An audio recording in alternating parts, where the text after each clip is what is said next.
আমি করব টক দই দিয়ে শরবত। এখানে দেখো আমুলের 400 গ্রামের একটা টক দইয়ের প্যাকেট নিয়ে নিয়েছি। তারপর টক দইটা কেটে একটা কাচের জার নিয়েছি, সেটার মধ্যে টক দইটাকে আগে সম্পূর্ণটা বের করে নিলাম।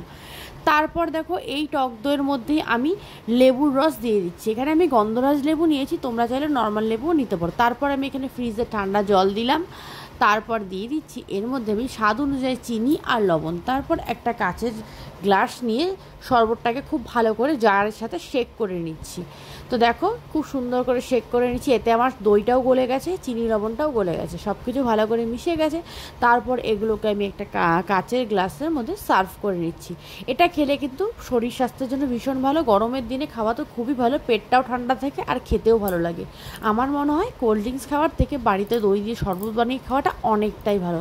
তো চলো, আমার কিন্তু শরবত একদম রেডি। এটা আমি একটু খেয়ে দেখি, দারুণ হয়েছে। আমি যতক্ষণ এটা খাচ্ছি তোমরা ঝটপট করে পেজটা ফলো করে দিও। Bye bye.